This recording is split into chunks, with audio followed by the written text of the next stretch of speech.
দিনকে দিন বাড়তেই আছে তাপের মাত্রা। রইতে পেতে বাঁচবার লাগিয়া যতই কোন ছাওয়াত থাকবার বা গরম হইতে জিরাবার, কিন্তু এই বাও নাই। বেহেরি যার যার কামও বাইরে অন লাগি। বেশি বিভাগে পড়ছে আঙ্গর গাঁও গ্রামের গৃহস্থরা।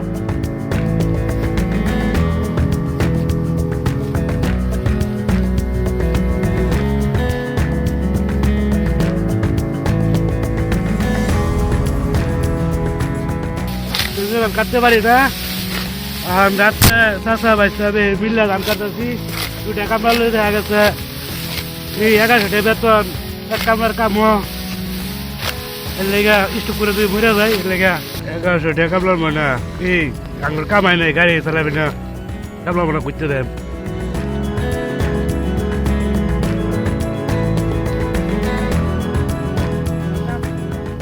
এরম তাপদাহর মধ্যেই পাইকা গেছে বন্ধের দ্বার।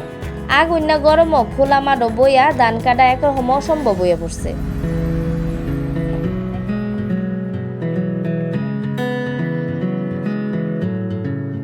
দিনও গরমের জ্বালা ধান কাটতে পারি না, এই কারণে রাত্রে কাটতেছি। 4 কাটা তুললাম, এখানে খাওয়া দাওয়া করে আবার কাটা শুরু করা। আমার 8 কাটা আছে, কাটিয়া পরে সকাল 10টার দিকে শেষ করিয়া পরে ঘুমাইলাম। কি পরিস্থিতি, এইভাবে তো আর কাজ করা যাইতেছে না। কামলা মহিনা 22200, 2 কামলা আনলে 1 কামলার কাম করাবো না, বুঝছেন। আর দিনও যে রোদ্র উঠে, এই রোদ্রে থাকলে আমরা তো স্টক করে মরবা। কেউ কেউ হয়ে গেছে অসুস্থ।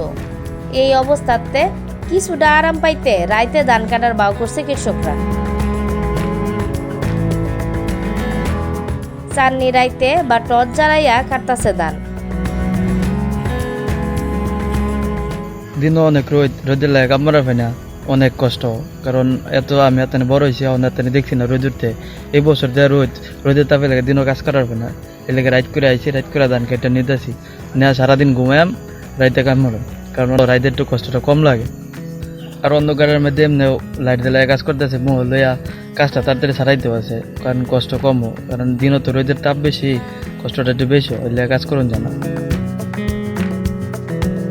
এদিকে গরমের উপরে আরো গরম লইয়া আইছে ধান হিদ্দর চুলা। দিনের তাপের মধ্যে চুলার তাপ যোগ হইয়া গরম বাইরা যায় কয়েক গুণ। এতে বাঁচতে কিষানীরাও ধান হিদ্দ করে রাইতে।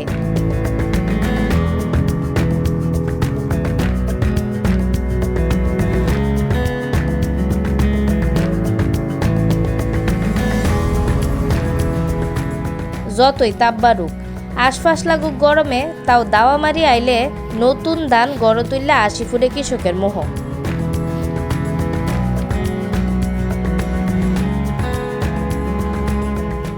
সব দুঃখ কষ্ট পরিশ্রম মিশা যায় নতুন ধানের গ্যারানের লগে।